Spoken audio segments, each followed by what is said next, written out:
see derivative Jill.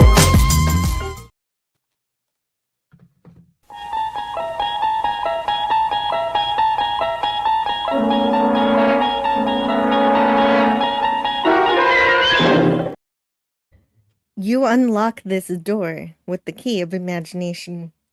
Beyond it is another dimension. A dimension of sound. A dimension of sight. A dimension of mind. You're moving into a land of both shadow and substance, of things and ideas. You've just crossed over into the Twilight Zone. Didn't you hear me knocking? I never let trouble in the door if I can help it. How you know I'm trouble? Hello and welcome to Indefinite Lunch and Infinite Combinations number 191. We're exploring all of the Twilight Zone, and today we're taking a closer look at the season 4 episode called Jess-Belle. And this is going to be the one of the last Twilight Zones until we finish reviewing For All Mankind, which will be sometime in June. And so this is going to be a good one. And I want to thank Scotty R37 and Lawrence from the Wayfarer Project for joining me today. Hello. Hello. Hello. How are you guys? Doing okay? I'm doing fine, but not as fine as Scotty. Oh, I'm doing great. Thank you for noticing. Well, and also Gavin is here and Jamie Yay. Lynn, and so we're off to a good start there. They're here. And Okay, so before we get into yes. anything, because it's been a hot minute since I've been on the Twilight Zone, I just got the box set of the entirety of the original Twilight Zone. So this is the first episode that I've watched from my box set. And first things first, thank you. Second thing second is that they do have a preview for next week on the Twilight Zone, and it's Robert Duvall and Commodore Decker from the Doomsday Machine. And I'm like, oh, I gotta wait till September to watch this with Jill. Yep. September? No, June. I said June. Not Okay. September. Why do you think It just feels so For All far Mankind away. It is kind of, it's going to feel like a long time. Sorry guys that I have to do this, but For All Mankind is important enough. There are a few shows that will interrupt whatever I'm reviewing, and it's going to be For All Mankind, The Orville, and whenever the Harry Potter thing comes out. Well, I have a question for you there, and maybe the audience may already know. I don't know, but are you approaching For All Mankind from a positive angle? Is it something you enjoy? Oh yes, my Tuesday show. She wouldn't stop the Twilight Zone for something she hates. This isn't Section 31. Well, I don't know. There's some YouTubers that are like, well, wait a minute. Guess what's coming out? I got to crap on this, you know. Yeah, no. But that's because not I've never seen it, so I have no idea. I'm a blank slate. But it's a good show, don't you think, Jill? Okay, good then. I think it's a fantastic show. It could be a bit, maybe some people don't like it. It is alternative history. It's what would happen if Russians won the space race instead, and we were more inclined to continue our scientific investigations because we wanted to be better. And what if that led to us making moon bases? Yeah. Just because of the Russians? Yeah, well, because the competition never stopped. Yeah. Oh, okay, I see. I thought it was like, well, the Soviets just had a far more positive idea of space than we did, so you know. No, it is literally it's a television show that is based on the idea. It's just like, okay, so what if the Russians got to the moon first, and everyone in the United States is deflated, and the people behind the space program are like, you know what, we can do better. Yeah. Okay. Yeah. And so it is a very positive show. But here, let me ask you this then, Jill. I could be a canary in the coal mine. Do you know of a way in which I could access this fine shoe, or do I have to sign up for a streaming service or something? Is it? It is. It's Apple TV, I think. That's right. It's on Apple TV. There are 4 seasons, so there's a little bit of binge watching to do if you want to. I wouldn't You're mind more than that welcome. if it. I mean, you say it's good. It's we have a dearth of good things to watch, but I don't have Apple TV, so I guess that'll make it tough. Yeah, that would make it difficult. I And hate to it's say like, it because I won't, but yar. Okay.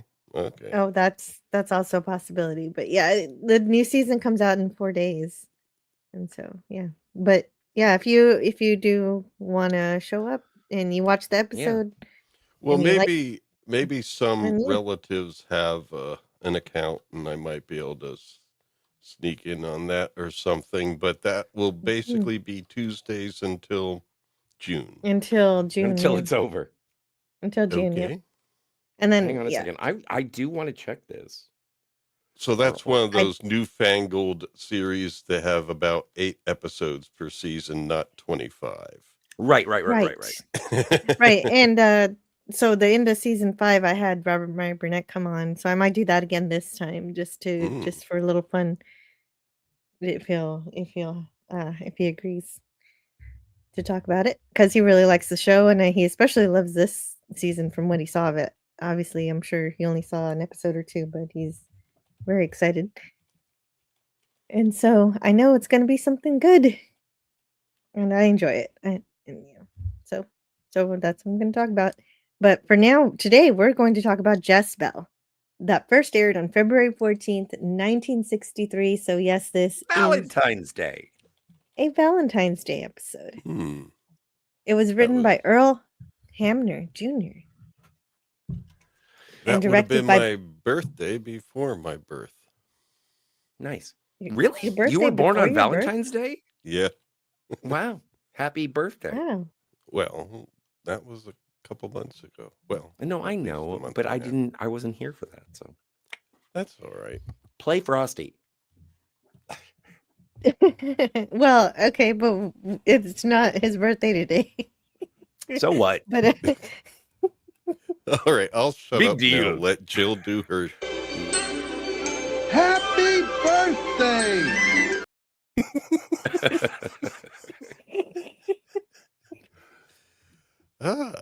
Thank you.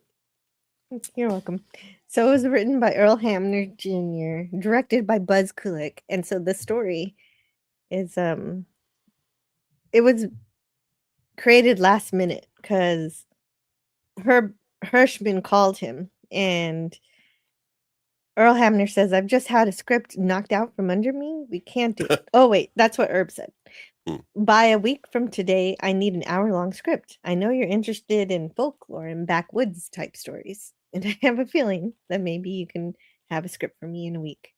And it's true, he did. He was able to do this. He normally takes longer to get this going, but he says, Earl said, I have to scratch my head and get drunk and sleep and wrestle and walk before that kind of idea will come. And it did come. And he came up with Jess-Belle.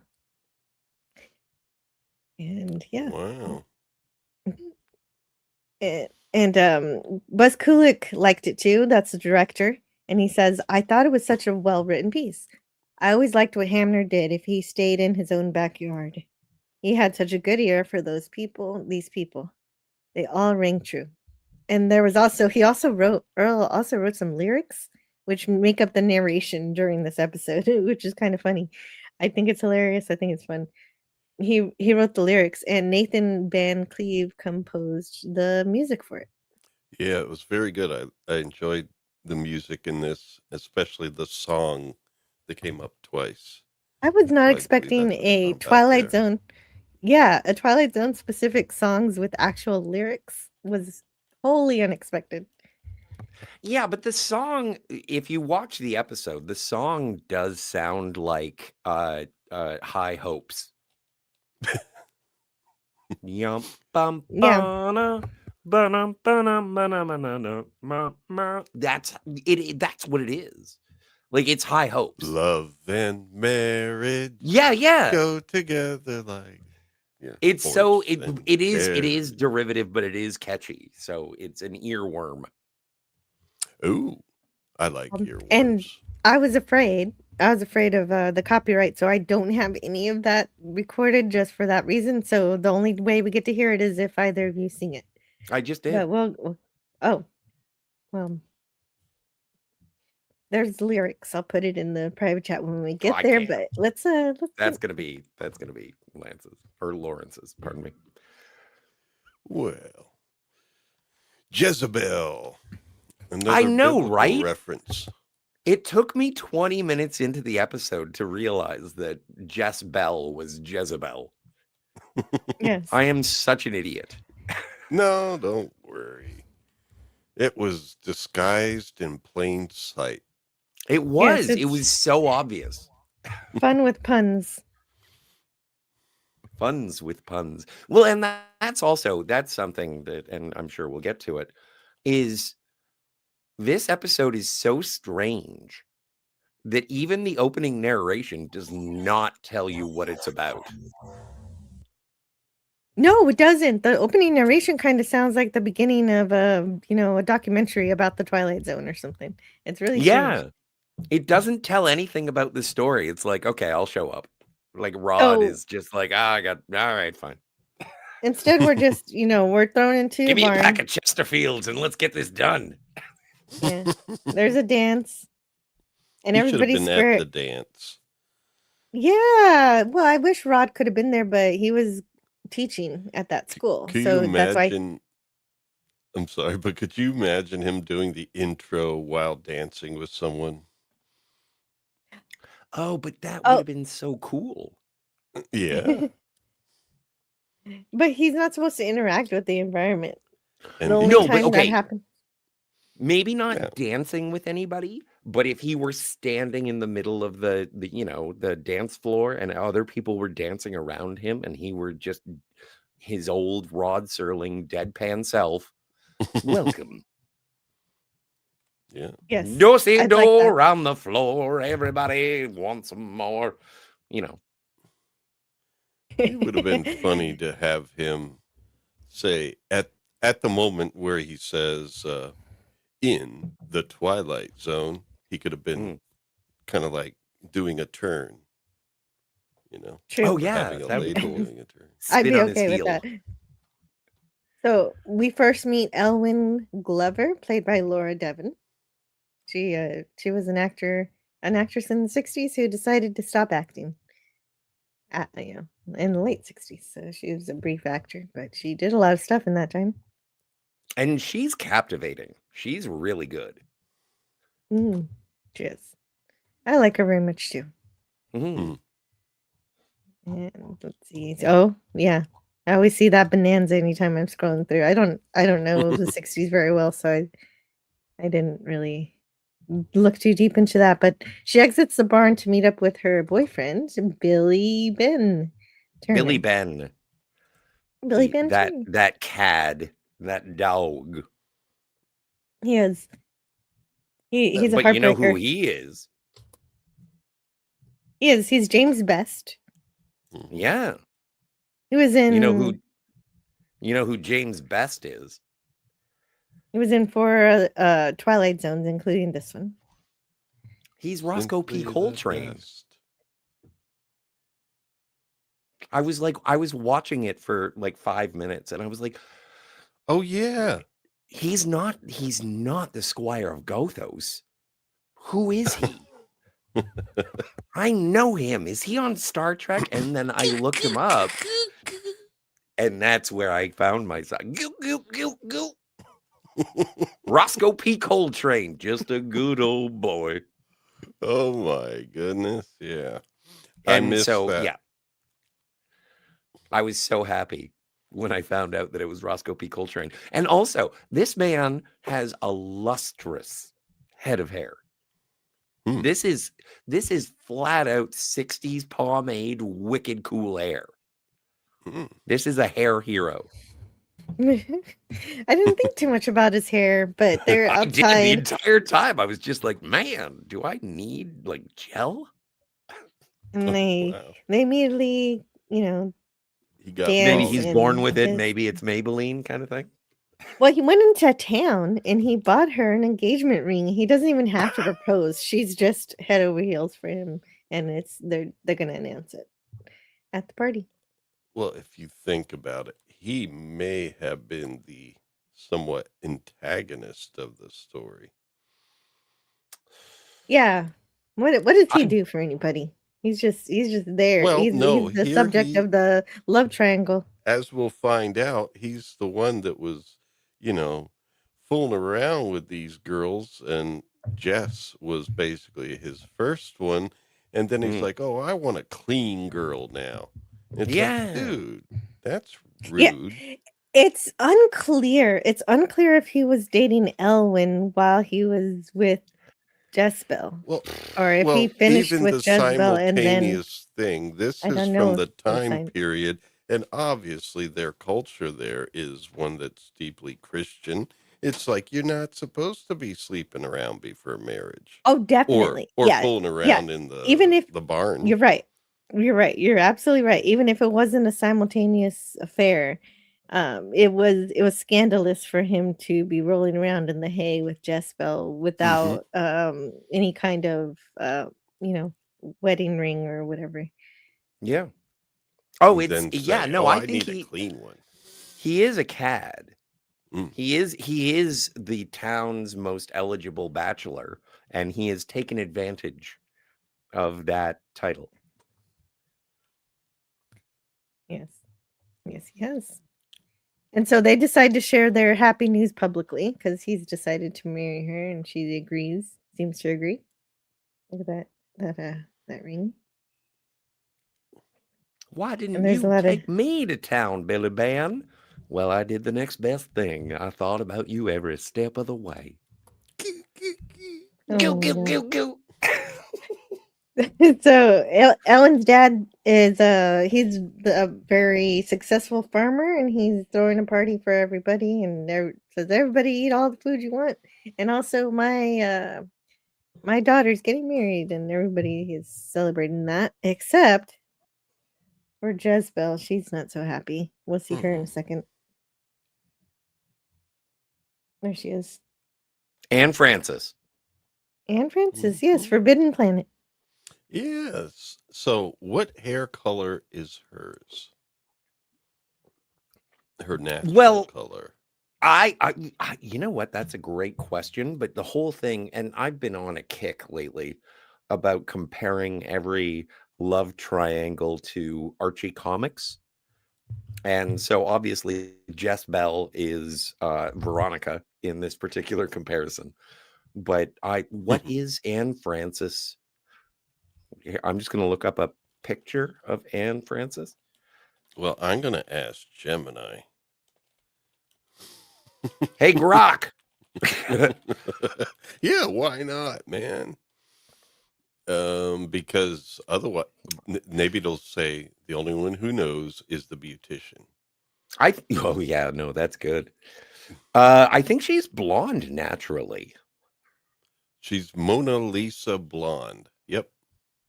By the press in early 1950s.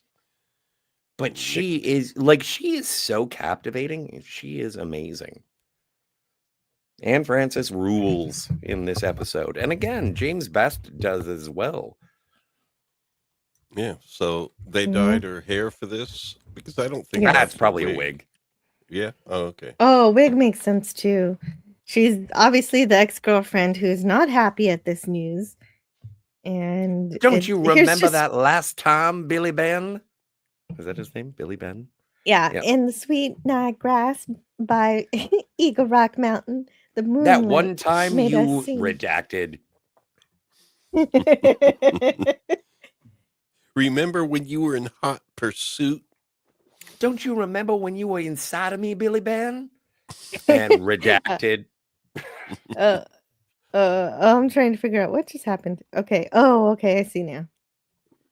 But it's a love triangle. It is. Like, at this point in the episode, I'm just like, okay, so the guy's going to marry a blonde lady, and his ex-girlfriend is there, but this is old times, so I guess it's scandalous. Like, I have no idea what's going on in this episode yet. Yeah. It is tough to get the sense of what time period it is. Maybe 1800, late Well, 1800, you mid still got the 1800. impression from the way they speak that it's like Christian culture. The setting is kind of like Appalachian. And so you get the feeling that, yeah, especially the way he says it, that it's like, well, I found myself a clean girl. It's like the only thing that made this girl less, shall we say, clean, so to speak, was you. Yeah, right. No, It but I takes get two to tango And here. we fell together. And you touched me. And the fire in me burned as hot as the white sun. Woo, that's hot. it is, but it's also like I kind of get the feeling that, and I hate to be crass, but I am. I get the feeling that Jess-Belle is sort of the village bicycle, Oh, and she found her love with Billy Ben, and There's zero, just unfortunately, so everyone knows, there's zero evidence of that. I don't there know, you go, man. Jill. I don't know, because she's totally fine with premarital sex. Oh, well, so is he. So is he. Yeah, I mean, what's this whole thing that men get a pass on that? That's fair. That's a good There we question. go. It's virility when it's men. It's village bicycle when you're a lady. Yeah, and there's only evidence that she's had one boyfriend, and we haven't talked about her talking. I'm sure she's had others, but they never Well, how mention do them we know? We whatsoever. don't even know. How are Yeah, you we don't We even just know. assume that because of our own prejudice, Right. Yes. because I guess Adam and Eve. So you drag Oh. me down with you into the mud, Scotty. Yes. Neither of us Welcome. know her. Neither of us know her history. But Well, we do know there that was she that doesn't. time at the water hole with, Leslie Nielsen.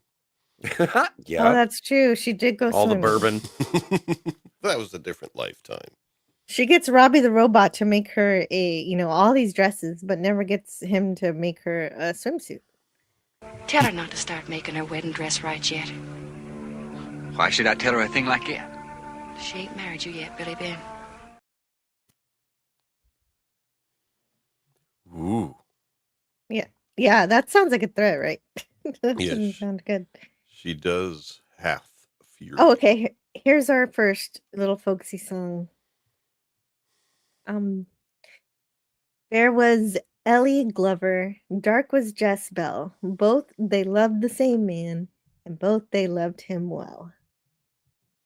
So those are the words. I did not sing it properly. I didn't Dancing sing it at around all. with a in fact. do-si-do.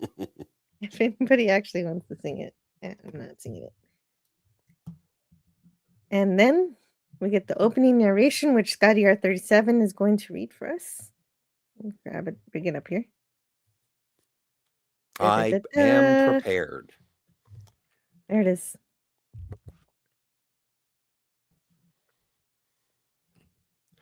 The Twilight Zone has existed in many lands, in many times. It has its roots in history, in something that happened long, long ago and got told about and handed down from one generation of folk to the other. In the telling, the story gets added to and embroidered on, so that what might have happened in the time of the Druids is told as if it took place yesterday.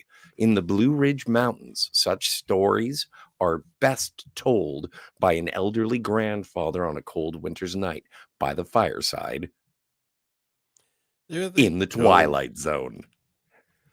There they go, Dan. In the southern hills of the Twilight Zone. The Druids again. It's so, that is so pathetic, or poetic, and it does not tell me anything about what this story is going to be about. Well, yeah, I'm just like, poor Druids. this is, what's going on? What? Rod, you're supposed to be the signpost up ahead that tells me where the Twilight Zone is, and you're just saying, this story has been told before, and it's a tale as old as time, Yeah. and things are gonna happen. I promise. And Like, it something's doesn't gonna tell happen. me anything. Well, but basically, he could have just said, "This is gonna be a soap opera, everybody." But enjoy it. But I guess I Bella understand loves where he says Edward, but Jacob is there. this is well, and I guess he says druids, which kind of is a hint.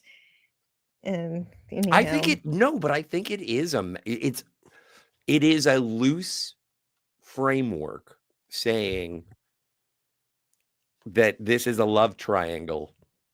Deal with it. And that's how I took the story. Like, this is one of those, you know how I've been complaining about the Twilight Zone since forever, and it's like, oh, what's the O. Henry? And this is not an O. Henry. This is, like, in retrospect, that opening narration says, it's like, tale as old as time. Like, you're just going to have to go with this. It's about romance. People are in love and they hate each other and whatever. Yeah, this guy.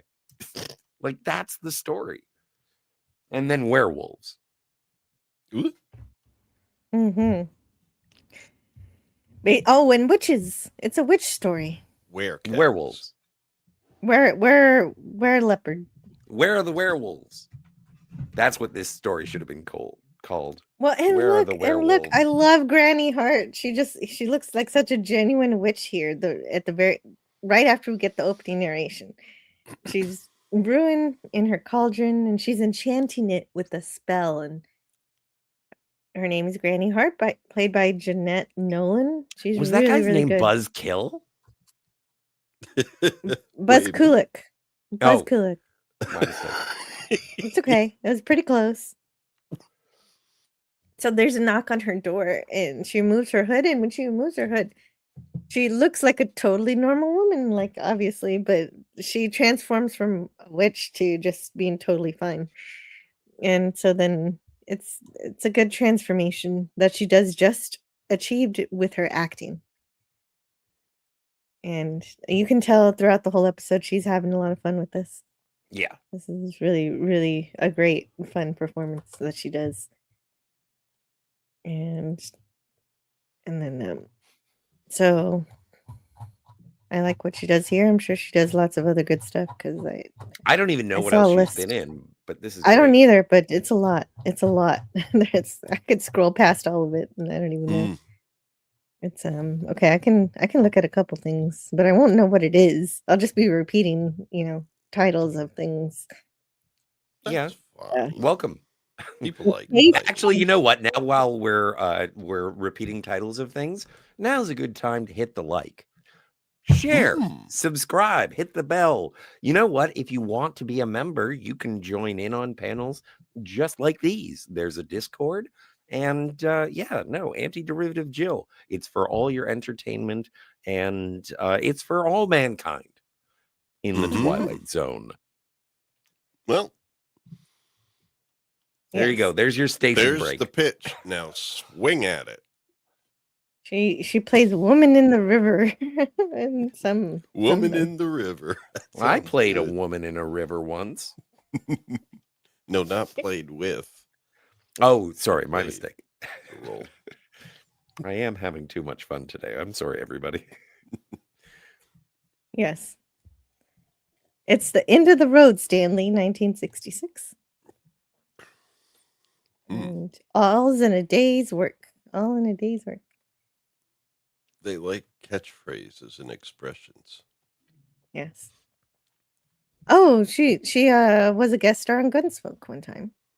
Great. So was anyway, I. So Jess-Belle wants her help winning the heart of Billy Ben, and so because they were an item for a while and slept together, but ultimately his promises were false. Let's see this. He made me promises. He made him when his face was hot as blood. Forgot him as soon as he was 10 feet from my door.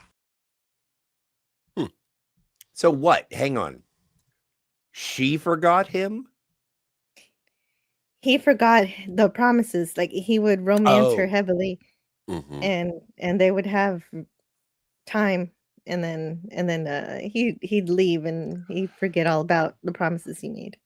Oh, man. Wait, hang on a second. Because this is so interesting to me. And I know we're going to get into adult conversation. And I am going to try and keep it as PG as possible. But did she have an abortion? No, they didn't say Did anything not like see that. that coming. That Like, is out of is that nowhere.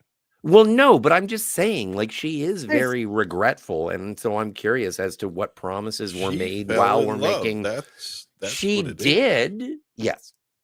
I don't know. Maybe I'm leaping you, too far. you go so extreme.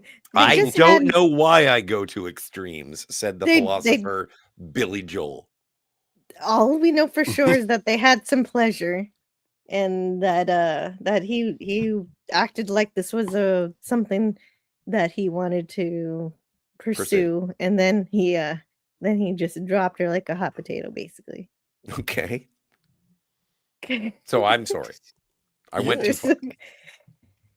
Hello to Sylvia. Hey, what's up, You're a Sylvia? lovely artist. Good to see you. Glad you're here today to listen to us talk about this Jess-Belle Twilight Zone episode. Jess-Belle. Anyway,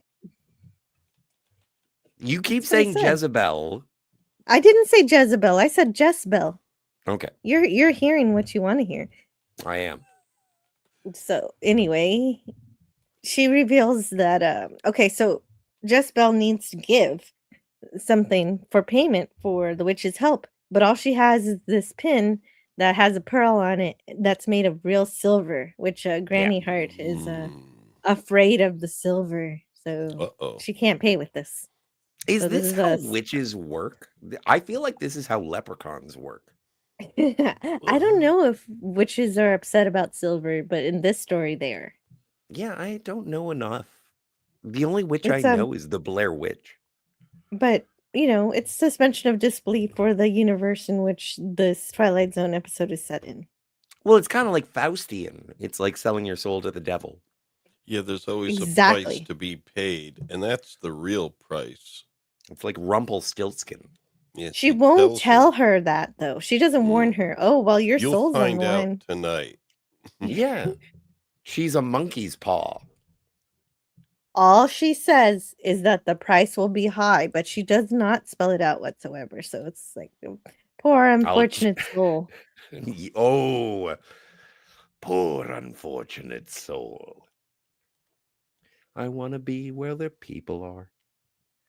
Mm-hmm. Yeah, it is. Is exactly she Ariel? Is Jezebel Ariel?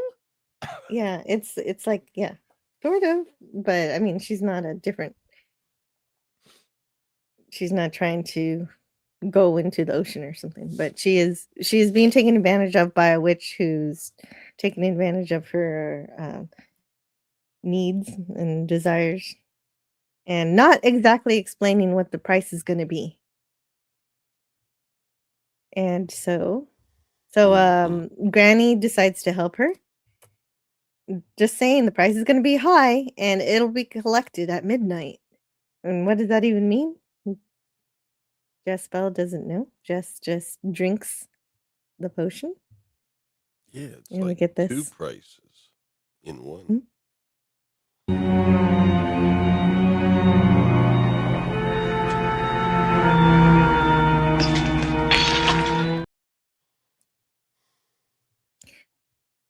And something overtakes her. Something overtakes Jess.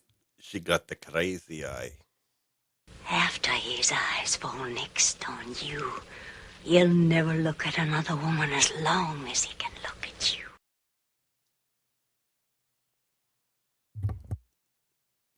you. She's very proud of herself, and then she goes back to the dance. I guess all this just happened within a short amount of time because the dance is still happening. There's no indication that it's the next night or something.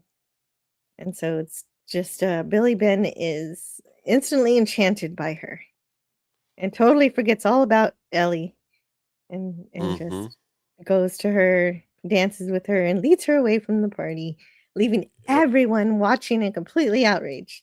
What the hell? Yeah. You can't stand for this. And Elwyn's parents are appropriately upset for her. And here she's just upset for Elwyn that Billy Ben is walking away with Jess-Belle. Yeah, her parents are. And she admits she'd forgive Billy Ben if he just walked back in right now. But she also somehow knows, which is really odd, that Jess-Belle has bewitched him. How can she tell that? That's the strangest part to me. A woman's intuition. That is some pretty strong intuition. She must have seen a lot of witchcraft in her days to be able to tell that right away. She is one with the forest. Yeah. And so then we cut to something that is very hot and heavy for a Twilight Zone episode. And they're rolling around in the hay. And... You're enough to driving me crazy. Yep. She drives me crazy, and I can't help myself. James Best says, I did 3 of those Twilight Zones. My favorite was probably the Jeff Myrtlebank episode. That's the one where he's dead, but then he comes back from the dead and kind of becomes a type of devil himself. And when he has children with the lady that he loves, they give birth to politicians. Anyway, that's that story. I did like that one. And he says, but I like the one I did with Anne Francis. Well, we kissed a lot for that one scene, this one. Mm-hmm. But that was acting, of course. Yeah, but it's the next best thing. Most of the episode, as I recall, was filmed at the studio. I recall teaching one of the actresses, maybe it was Laura Devon, how to speak a southern drawl so she'd blend in with the country folk. And you gotta go, coo, coo, coo. Yeah, apparently. So, and he's dripping with all these cheesy romantic lines because he's bewitched, but he's just like overboard. He's obsessed. He's not just in love. He's insane. Yeah, that's bewitching. Yeah. So I forgive it because it's a spell. And he loves her so much that there's a brief struggle because she wants to go home and he won't let her go. Mama's home. She's waiting for me. Well, I ain't never worried about Mama before. Let go of me, Billy Ben. I want you to stay here with me. Billy Ben, let go of me. Woo. Yep. That sounds like a whip crack. Yeah, but because he's under this spell, he forgives her instantly. He's not mad at her even for a second. Why would he be mad at her? Because she slapped him. Oh, right. I forgot. It was really loud too. Yeah. Yeah, he just becomes so increasingly obsessed with her that it's one of those be careful what you wish for. You want Billy Ben to love you, and now he's just like overdrive, way too much love. Yeah. No, this turns into like love potion number 9. Yeah. Well, and this kind of thing happens in Harry Potter too, where if you use a love potion, the love is obsessive and it's not real. It's not real love. It's fake. Yeah, and everyone should know that. But what a night. That's actually but that's actually how Voldemort is born, out of no love. And so that's not a good thing to wow, I never even thought of that. 63. That's great. What a special time for me. What a lady. What a night. Yeah. Well, he's still begging for kisses, but she shuts the door on him. and I then promised I would be PG, so the next joke that I have to tell, it's just for me. Frankie Valley is PG. I thought it is the Frankie Valley and the Four Seasons, yes. She shuts the room on her mom too, and then she does her little transformation. Her little transformation.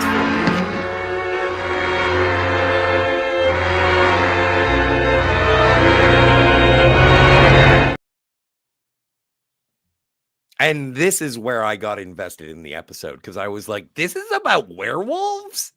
Mm-hmm. Yes. Werewolves, except a spotted leopard. Yeah. Werecats. This is amazing. I don't understand, Jill. I do not understand how you do not like Twilight. I don't. Because I don't this like Twilight. episode is Twilight. Well, maybe a little more mature. It's I don't more the dialogue is better in this, and it's not not insipid. But I don't know. No, it Twilight is is insipid. Look at it's this not. beautiful creature Oh, yeah, straight it's a from little the bit, but- San Diego No, but this is- Zoo. This is way more entertaining. Well, It doesn't drag on forever. And it's like, I this enjoy. is I awful. celebrate the entire 0%. Stephanie of- Meyer. If you are listening, I love you and your work. Yeah, okay. Well, enjoy it with Tiger Stripes because I tried to read that book and will. I am never placed into the You story. know I I'm always can't read. I'm I always didn't know Tiger outside. Stripes was a Twilight girl. She is a Twilight girl. That's She- why we're she- friends. Anyway, I think it's terrible literature. It does not draw you into the story. Anytime you read it, she does not know how to paint a picture or make you believe in the characters, and they're just, You know the what? movies- Across the board, I am Team Bella. the movies are just basically their idea of intense dialogue is people staring into each other's eyes. So no, this is way better than that. I can't wait for the first annual anti-derivative Jill meetup where I'm just going to stare intently into your eyes. Yeah, Right, look at and that. Look I'm at these gonna- eyes. And Look at I'm these gonna eyes. And it'll Make be you like trip. Captain Kirk lighting, where it's like the bottom of my face and the top of my head. They don't have light, but my eyes, and it's just like. Look into my eyes. Okay. And you Well, speaking of- will see. Speaking of singing, does anybody want to? to me? Does anybody wanna Search your sing this? heart. Have you ever done Robin Hood, Prince of Thieves? Not yet, but it's on the list now. Does Gonna write anybody that want to shit sing the down. next Jill's narration? like, all right, you too. Yeah, exactly. Separate these Separate people. you. I'll sing it, but I'll be bad at it. Please. By day she knew a woman's form. By night she was a witch's spell for the love of Billy Turner. Accused was Jess-Belle. Accursed. Accursed was Jess-Belle. Mhm. Thank you. So Billy then I'm really shows stuffing up things up. the next morning and he gives Jess-Belle the ring that he bought for Ellen and Now, she that's says, just "Oh, poor that- form. yeah, that's actually the point where Jess says, wait, maybe this is not such a good idea. Every minute I'm away from you is a suffering and a torment. Suffering and torment. You know what suffering and torment means. Hell. Yeah. Well, what she just did is tormenting her because she can't really accept his love for fear of maybe accidentally murdering him at midnight because she's a cat who doesn't know what she's doing. Is Swipe that where right. the whole reference to cougars came from? Ooh, that's a good question. They originally wanted, I think they originally wanted a tiger, and then they wanted, they actually wanted a black leopard, but they could only get a spotted one. That is hilarious. We need guys. I have a story for next week's Twilight Zone, and what we need is June. a tiger. And it's like we can't afford a tiger. Tiger All stripe. right. Can I get a jaguar? No, we can't afford a jaguar. What about a leopard? Okay, yeah, no, that's fine. We can rent one. Yeah. Well, and it would make more sense if they did maybe a mountain lion, but then it wouldn't be so magical because those are native to that area. Yeah. Whatever the San Diego Zoo had that wouldn't But also- kill people on set. Yeah, exactly. Oh, Siegfried, Roy, get away.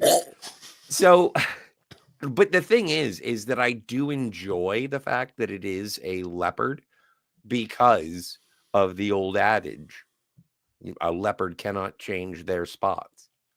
And it's like she was a Jess-Belle before, and she's a Jess-Belle now. Well, she only just became one now. She just figured out that she cannot actually marry him without actually possibly hurting him. But she's not honest with him about it either. So that's also frustrating because she's just like, nope, we can't get married. Don't set that date with that preacher because she didn't straight up say it's not happening yet. But his obsession with her, it's so unnatural and insane. And just the fact that it's enchanted is what works. But this time, instead of slapping him, what does she do to run away? There's no peace from it. It burns night and day. I've got a terrible yearning. Cat scratch fever. Ah. No, she regrets this. She regrets this almost instantly when this happens. She's going back to Granny Hart. Yeah. Well, she's been taken over by the power of the devil. She realized she made a mistake. She didn't realize the devil was involved. Thundercat's hoe. That she is the Thundercat hoe. She's Cheetara. Oh dear. Cheetah. She's Panthro. She has to barge in because this is she's Cheetara. You're right. Sorry. Didn't you hear me knocking? I never let trouble in the door if I can help it. How you know I'm trouble? Jess has buyer's remorse and she has his love, but she can't seem to enjoy it because she doesn't feel it in her heart anymore. It's like her heart turned to stone.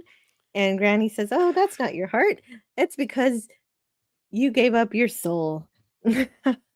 Well, and she but did not also, realize that happened. You didn't put that in the contract, lady. Yeah. You didn't read the fine print. But the thing is there was no fine print. Yeah. This is like love potion number 9. Is where, okay, so I want this person to be in love with me, so I will take the potion, and then the person is in love with me, but they didn't actually fall in love with me. I cheated.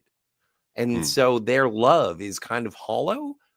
Yeah. And so now what do I do? Now it doesn't feel like anything because it's not them. Yeah, that's right. There's no love I feel bad about Jess-Belle. Yeah, there's no love now on either side. You're absolutely right. So it's all fake. And I guess it's also supposed to be public knowledge that if you deal with a witch, your soul is up for grabs. So that's something that everybody needs to know. It's I guess. if you are looking for witchcraft, ladies and gentlemen, let's just say you'll have buyer's remorse, much like Jess-Belle. Oh yeah. Yeah, Jess-Belle was basically tricked because she didn't really know. Tricked. Well, she heard that Granny Hart was a witch, but Granny Hart says, "No, I'm not a witch. Do you see me flying around on a broom? Yeah, I'm just minding my own business with Do you see me wiggling my nose? Well, good thing she's in Appalachia, not in New England. She would have been put on trial there in New England. That was Salem. Yeah, but isn't that in New England? Salem, Massachusetts? Well, no, I'm sorry. I'm just being like a geographical pin. Yeah, Salem is in New England. I'm sorry. No problem. Yeah.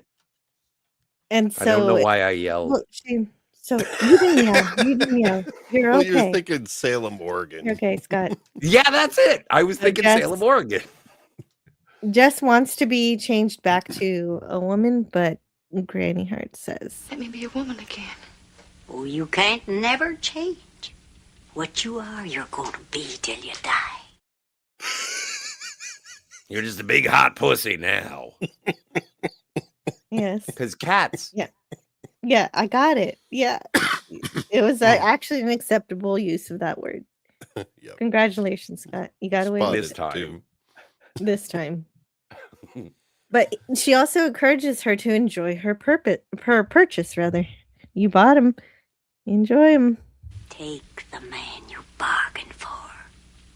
Give him a witch's love.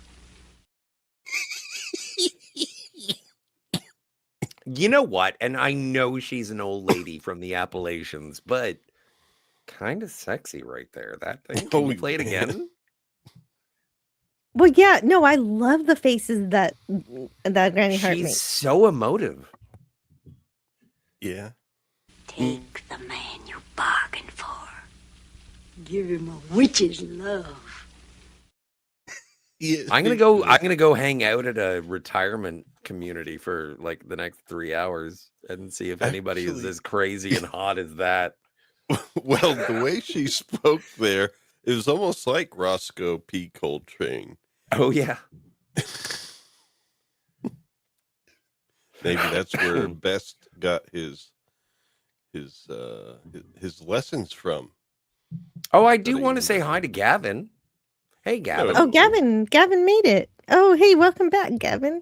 I saw you earlier in the chat, but I didn't know if you were here now. Good to see you. And Sylvia. What up, Sylvia? Companion. Yeah, there's Sylvia. Yep. Jamie Lynn. And I don't know, Jeanette Nolan just does such a great job of bringing out the evil witch in her, and it's just amazing. I don't know if yeah, but also like one cool. of the things about witches is that they are enticing, they are seductive, and it's interesting to see a witch story. I don't think I've seen a witch story recently. The last one that I saw was the Love Witch. But the Love Witch was already a witch when we start the story. And so I get to see Anne Francis become a witch, and then she regrets it and whatnot. But this lady, she's like, oh, I'm a witch and I like being a witch. I don't have a broom. That's all old wives' tales. I don't know why Roscoe Lee Brown became the witch. But like, I think this is amazing. It tickles my fancy. Yeah. She tries to tell her you can enjoy not having there are benefits to being a witch, and you just gotta lean into it. Yeah. Take advantage. Be a werewolf, apparently. She doesn't want to. I think that's kind of what is sort of redeeming about Jess, is that she doesn't like this at all. She thought this is what she wanted and wasn't at all. And there's no escape. Tragic. Oh yeah, you're gonna be this way until the day you die.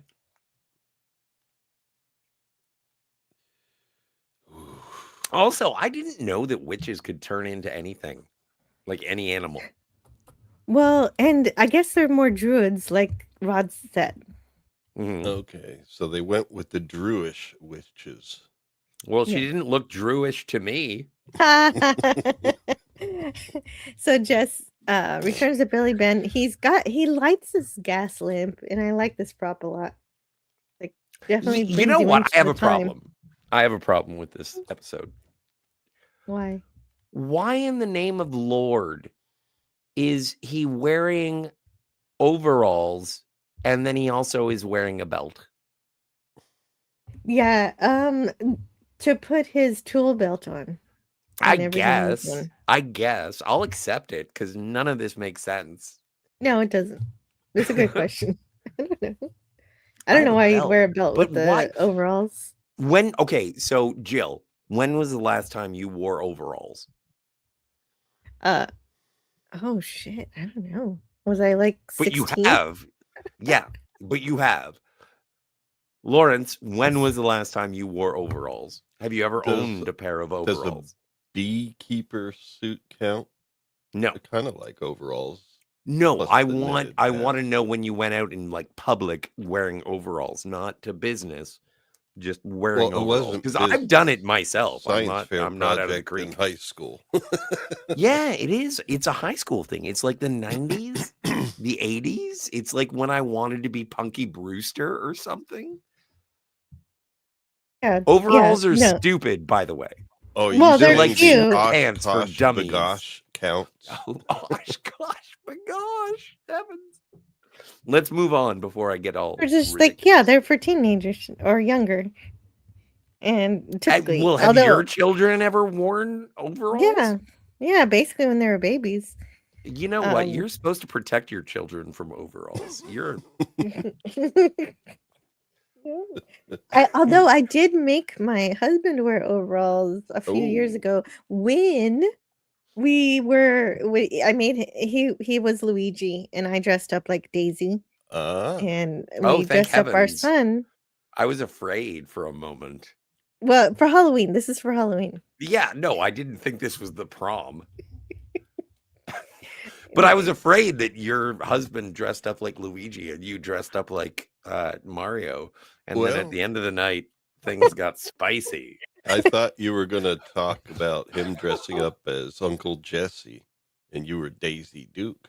Oh, that's even worse. He's the uncle. My It's God, like I've been on the internet a little Could have been too an much uncle lately. by marriage. And people have been talking about like She-Hulk and the Hulk having sex, and I'm like, they're cousins. That's not good at all. But you know what is good is that DJ Play Yes. Nice is here. And Hey, I'm DJ. so glad. Hello. Make sure your plays subscription is active. Yeah, he does. He plays. Remember when I so said I nice. was going to be PG? Please. It still is, kind of. Reassess. Yes, I will. It's fun for the whole family. Isn't it?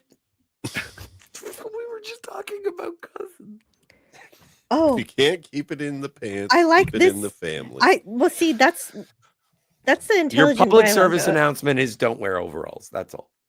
I enjoy the dialogue in this episode. I like that he calls her Hellcat here without really knowing what's happening. They Completely say hell oblivious to- twice in this episode, and I was actually quite taken aback by it. I was like, oh, I didn't know you could say hell. Well, in this, yeah, I guess you can say hell.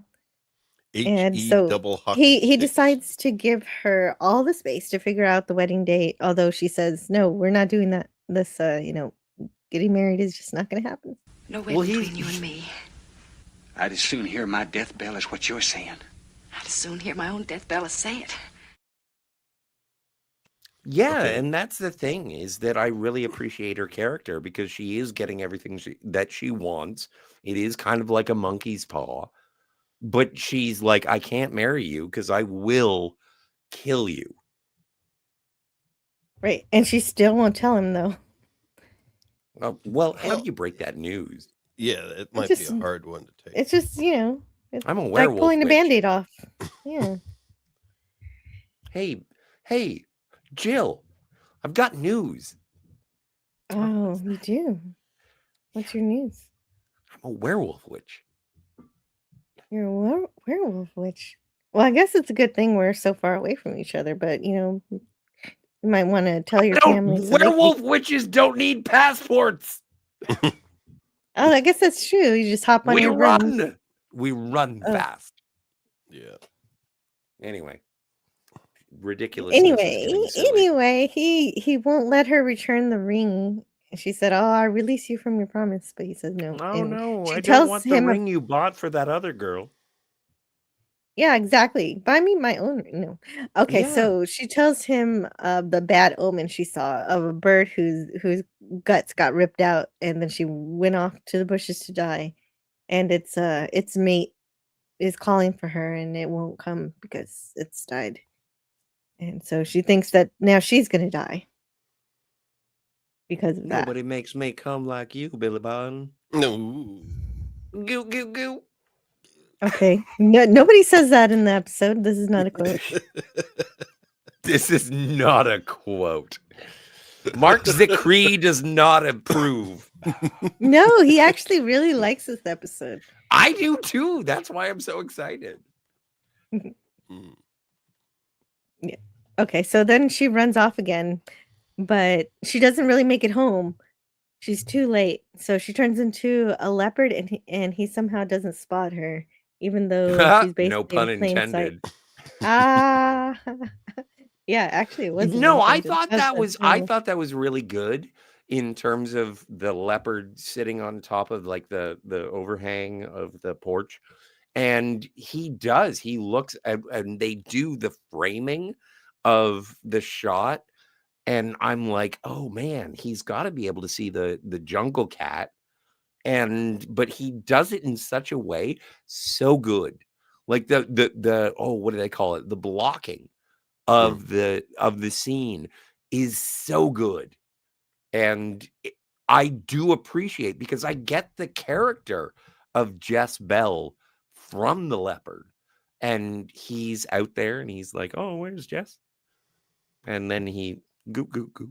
And then he turns and he never, it is not a thing that I ever questioned. I thought it was really well directed. Yeah. And it's also good work on the actors' behalf, not freaking out being so close to a leopard. Yeah, better yeah. than Siegfried and Roy. Yeah. Well, they had good trainers back then. Well, no, they had, PETA wasn't a thing. So they just hit it with a rolled up newspaper and said, stop it. Oh my God. Some animals were harmed during the filming of this episode. Which is the thing we cannot definitively say. I don't have production notes on how the leopard was treated. I know. I'm sorry. I don't mean to break your legal contracts. Jamil says hi.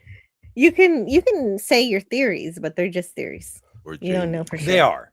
The opinions of Scotty R37 do not represent the management or ownership of Anti-Derivative Jill's channel. As usual. Not necessarily, anyway. Sometimes it does, but yeah. No. William Shatner's awesome. Hooray. Yes. Agreed. Oh, chickens. I wonder how many chickens Jess ate. Anyway, she's transforming back to a woman.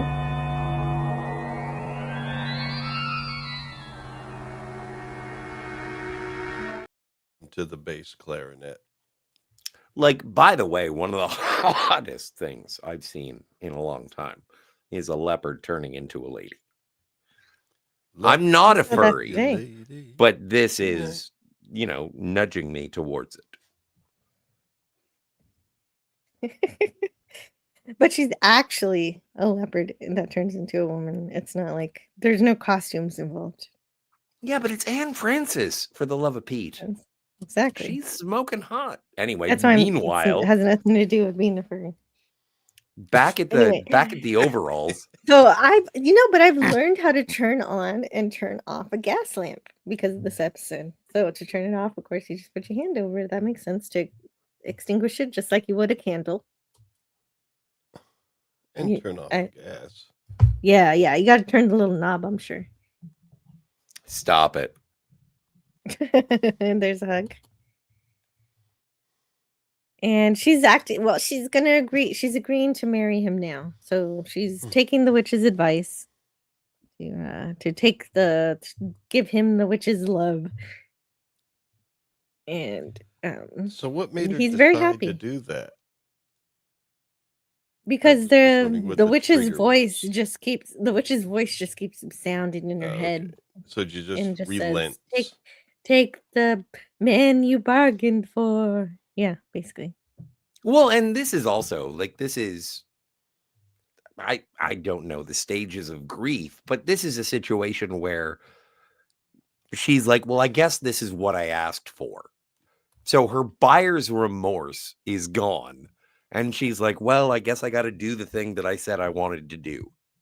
It's not that the buyer's remorse is gone. It's just that there's no way to reverse it. So there's no way out. So she might as well just live it.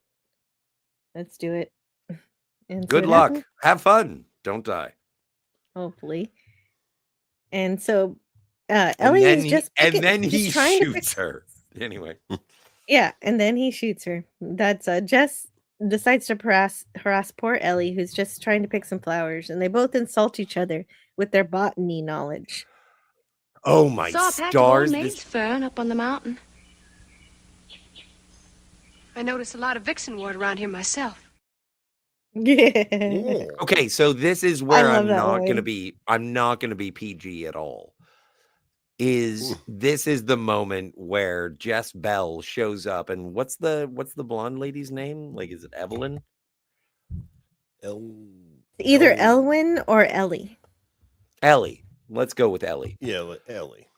So, and she shows up and she's like rubbing it in Ellie's face. And it's like, oh, I know you were supposed to get married. Look what I'm wearing. It's your wedding ring. Fuck you, bitch. I fucked him last night. I made breakfast this morning. You know what? I'm still coming. Oh. So, dang. Wow. Yeah, that was too much. Jill Got did not all of see that. coming. No, I did not. Well, I did kind of see it coming. He did telegraph it. He did stop saying coming. He did say that you said that you were Now going I'm back to PG. Now I'm back to Whoa. PG. I just wanted to say that about this. It is one of the best sick burns about a lady saying, you know what? Your man is not your man anymore. It's my man. And I won. Also, by the way, I'm a werewolf. And a witch. She is just basically rubbing it in that she has Billy Ben and they're going to get married. I did go too far. I'm sorry. Yes, you did. Clip Jealous, that out. Ain't you? No, well, it wasn't that bad.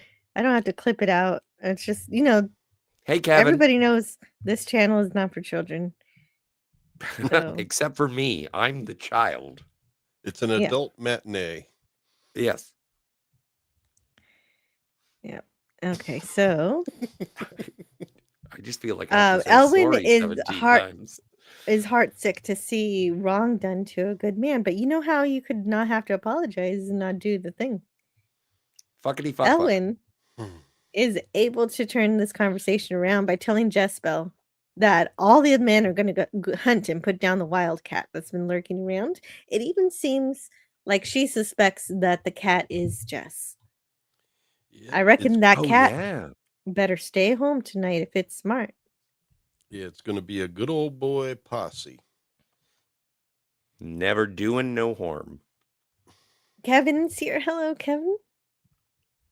And yeah, good to see you. Good to see Kevin. And then... Who is Kevin? Kevin Theme Park Adventures. Roller coasters. Yeah, he's the roller coaster man. You got Jamie Lynn there? Oh, yeah. I don't know. I think Jamie Lynn was here, but I don't know if she's still here. I started swearing and Jamie Lynn took off because velvety. Well, some people listen while they do something. I suppose. True. That's true also. I'm doing the same thing. I'm listening while I'm doing stuff. Actually, I do have a lot of people who listen to this like a radio broadcast. So I do appreciate that. Don't forget to like and subscribe. And so I guess I got a lot of slides of this particular scene. There, now she's getting her dress sewn, and this is the ugliest wedding dress I've ever seen. You know what? And I was thinking the same thing. I was like, that dress needs to be sleeveless. Well, can we see the dress again? That dress just needs to be thrown into a trash can and set on fire and then make a new one. Wow. I just think it needs less.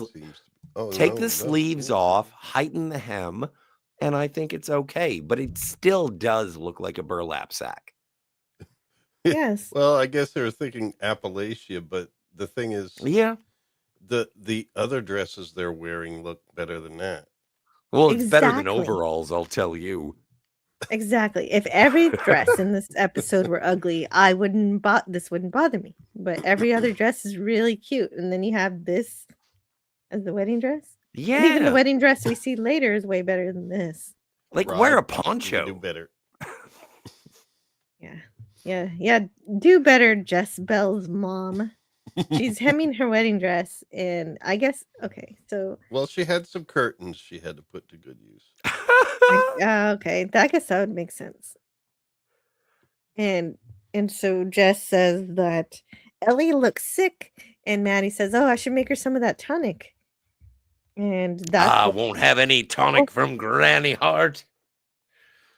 And that's where Maddie says she accuses her of getting a potion from, like, she immediately knows what happened. Oh, so that's how you got this guy. Mm-hmm. Yeah. Figures that out. Roofies.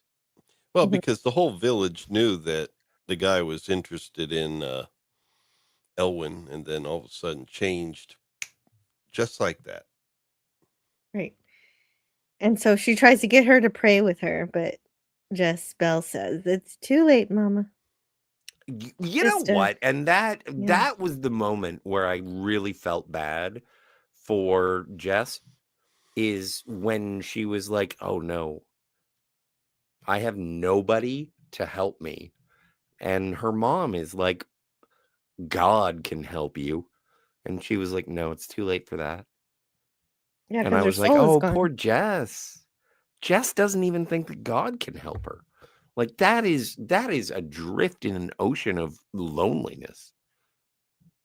Like everyone comes to Jesus at some moment. Hmm. And for Jess, she was like, "Nope, I can't even ask him." Yeah. And so she tried to lock herself in her room to keep safe from the hunters. This is where it But turns into a heroin withdrawal movie. I was thinking this is like Train Spotting, and she's banging on the doors, screaming like a leopard. And I'm just like, "Oh my God, this is withdrawal. Whatever you do, Mama, you don't open that door." oh, the only problem is that the window was another avenue of escape, and that's how the leopard gets out. Yeah. That's how heroin addicts get their heroin. The window. Through the window. Okay. I don't understand exactly where you went from trying to keep a leopard in a room to keep the leopard from being hunted to heroinism, but Well, okay. no, but If that's but natural for you. you and I are friends, and you know Mhm. that I have addiction things going on. And so when I do see art that sort of represents or mirrors or parallels addiction, I latch onto that like algae. Like I am terrible. And so the thing is that when there is a plea for help, and Jess is like, "Mama, whatever happens, don't open that door." I'm just like, "Yeah, that you're trying to dry out." Mm. Like it is, I don't know if it's accurate. Maybe it's my interpretation of it, probably both. But it does. It feels like, oh my stars. Stop harassing this Billy Ben and Ellie. Stop, leave them alone. And she's like, I want to, but if you open that door, I'm gonna go F with them. And she does. She doesn't want to. She doesn't But want she to. she doesn't have any control over it. Like a werewolf doesn't know what it does has done in the morning. But I do think that werewolves are a metaphor for addiction. Same thing as Dr. What is it? Mr. Hyde and Dr. Klaus. What is it? Dr. Jekyll and Mr. Hyde? That's him. That's them. Klaus. But yeah, no, like this is fascinating to me. I'm so happy that I got to be on this episode of Twilight Zone with you. Well, Ellie sees the leopard and screams, alerting the other men to come and shoot the cat. I ain't ever seen no cat with spots like that. And so I didn't want to shoot the pussy. Well, they did. And she vanishes in a puff of smoke. And this breaks the spell. And now Anne Francis is out of the episode for the rest of the show. Yes, well, mostly. Well, she's there in spirit. She shows up at the end. She's there in spirit. But we don't. Now it's all about Roscoe. Now it's all about Roscoe and Ellie. It's like, we killed the woman that you had a premarital affair with. Okay. Warning, this might be a little loud, and we'll see if it's super loud. A witch. That cat was a witch. And so, how does he know that? It's like everybody knows I this guess witch it's stuff. old Appalachian legend. Mm. I don't know. This is Yeah. the first time I ever saw a witch become like a cat of some sort. Right. And Which usually other has than a like cat. maybe like the black cat thing, the old. Yeah. Right. But the witch doesn't always turn into a cat. It usually just has the cat as a companion. A Yeah. familiar. Oh, that's true. What are they? Yeah, familiar. Yeah, that's what they call them. Oh Well, my yeah, that's why God. you DJ pick Play a. Nice is telling me to get psychological assistance. Anyway, Well, I mean, if you think you need it, it's always available. sweet Georgia Brown, do I need it? Okay, so Billy Ben picks up the ring and he's instantly released from the enchantment, even though, but he thinks that Jess is dead, and so he moves on back to Ellie. But Since he's then, not crazily obsessed over Jess anymore. right. Then he said, like, this is where it sort of takes a left turn for me, is that he goes back to Ellie and he's like, well, I killed the witch. Do you still want to marry me? And she's like, Well, he's oh, released from the spell, so now he can love her again, and he does. yeah, but Like why does Ellie forgive him? Well, they set her up Because that way. She was forgiving him they set her as up. soon as he turned. What a Yes. Betty. Well, the reason why she forgives him is because she blamed Jess for the entire affair, that he was bewitched and that it wasn't his fault. You know what? That's the most accurate use of the word bewitched that I have ever heard in my entire life. Well, it's He all was. thanks to He the was writing. bewitched. But it's not like he is completely unfeeling for Jess, because it takes them a full year before he decides he wants to get married. So there was some kind of grieving that Well, we he had to didn't see. work his way back into the good graces of her family. Yeah. That too, Like yeah. the dad was really mad. Yeah. Like what was the deal with that? Like he has to admit the affair and everything and be honest and probably Yeah. have to confess his sins. It's funny how they let him into the hunting party, but I guess they were scared of this wild cat, so they were like, Well, they didn't. At that point, they didn't know there was a witch until they thought they killed the witch. Right. And also, any true shot would be part of a party that would defeat the threat to the town. Also, here's the thing, and this is so stupid. It occurred to me in this episode that coffee, in the old-timey days, people had coffee and they didn't put anything in it. No sugar, no milk, no cream. It was just like, do you want to make some hot, bitter shit and drink it?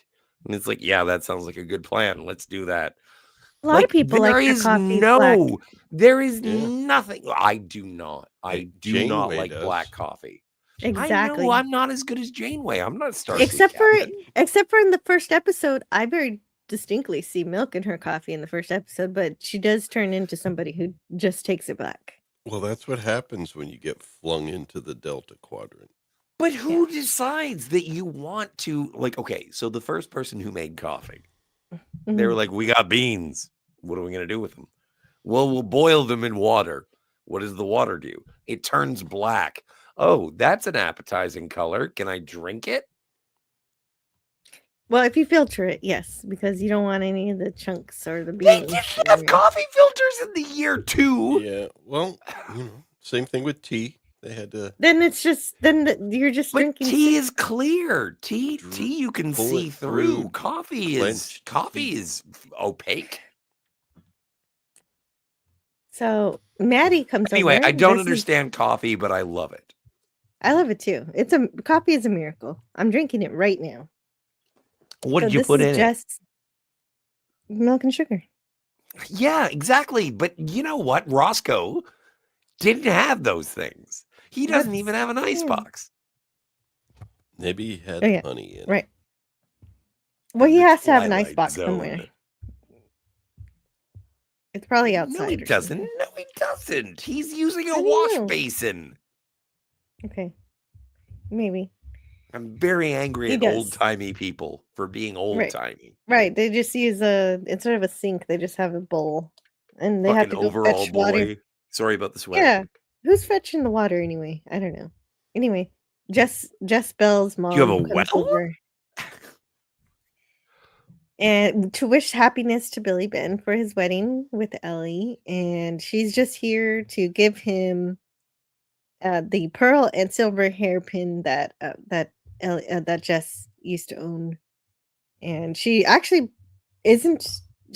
Nobody's beating around the bush anymore. She brought it specifically for the purpose of fighting against the witch because she knows that Jess-Belle isn't dead, and he has a bit of denial about this. But she tells him about how she found her daughter in spirit form of a wart toad. She tried to kill it, but it Yeah. turned to smoke and floated away. Like, this is kind of hardcore. If your mom shows up and says, "This is how you kill my daughter." That's exactly what's happening in this scene. Yes, that's a great way to summarize what just. So she knows that Billy Ben will need the silver pin to protect himself from Jess, and here it is. Here's Yeah. this right here. Billy Ben, don't you know you can't kill a witch? They just changed to something else. I like how they say like certain witch lore as if this is common knowledge. Everybody should know this. Just like Well, no, this they're is- informing you right now. They're giving you the rules for this witch. Which witch? Well, I mean, the mother there is kind This of like witch? kind of defining the rules for this witch.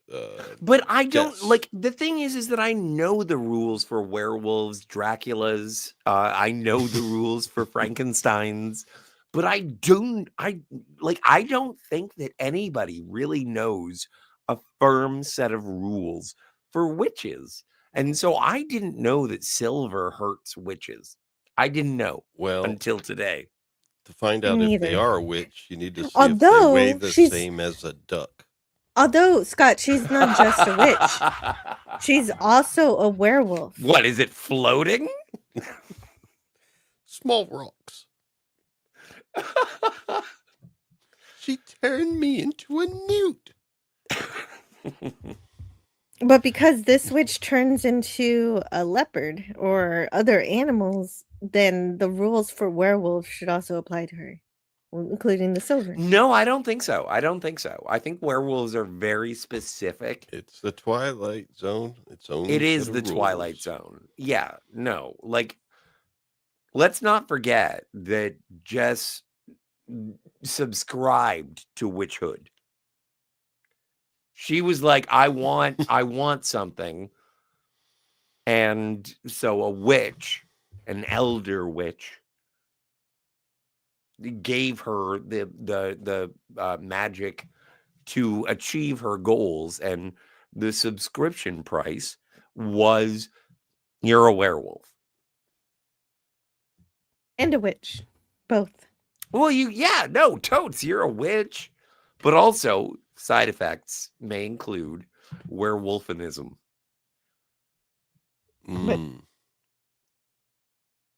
Anyway, meanwhile, back at the wedding. Back at the wedding, Ellie has much better taste in wedding dresses, and a spider tries to kill her.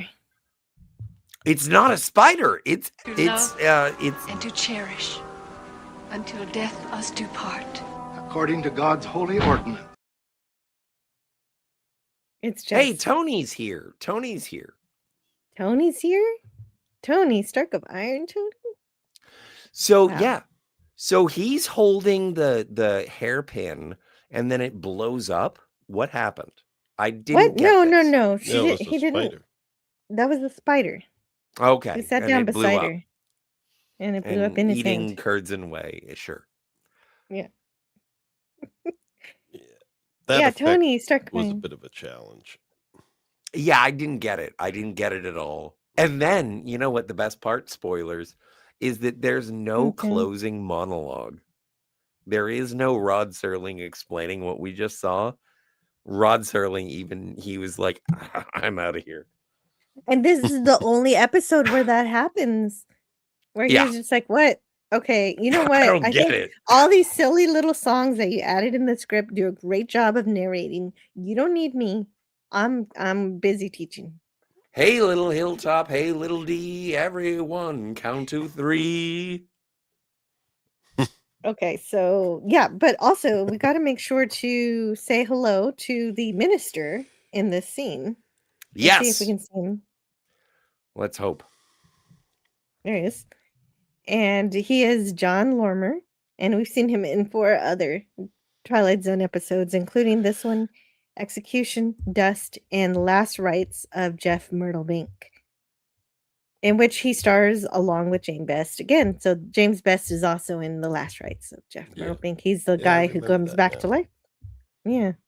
And who is he?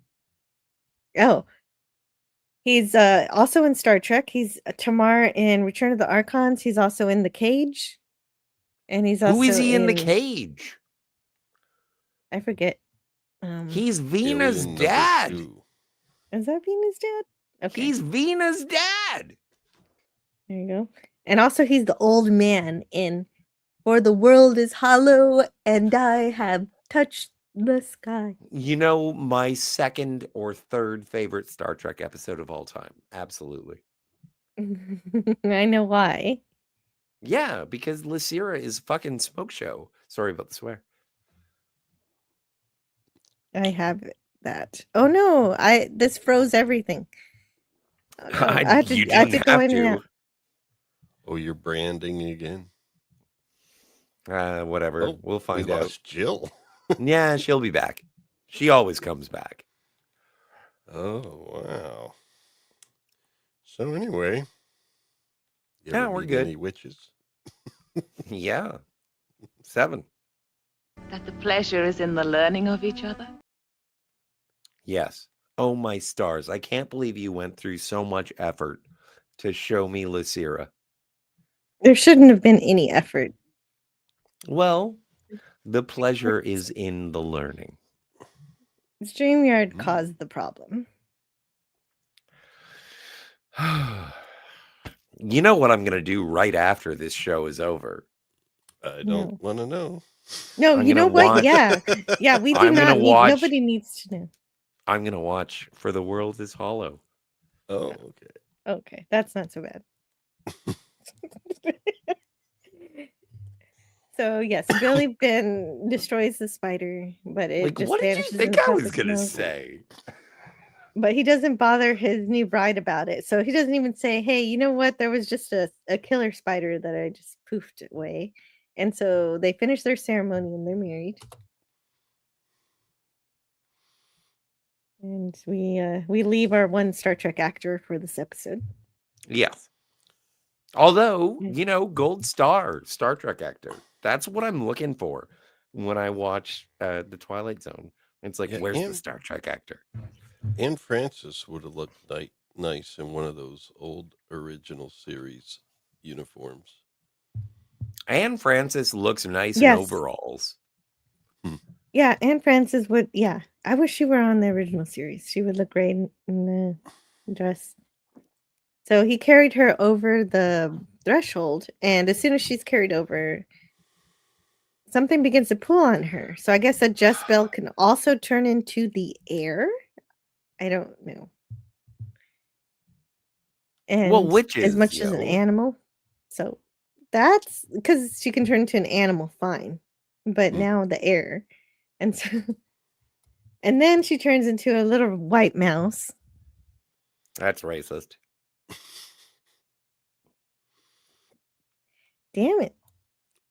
Sorry, guys. So then we're going to play this video. The Hickory Dickory Dock.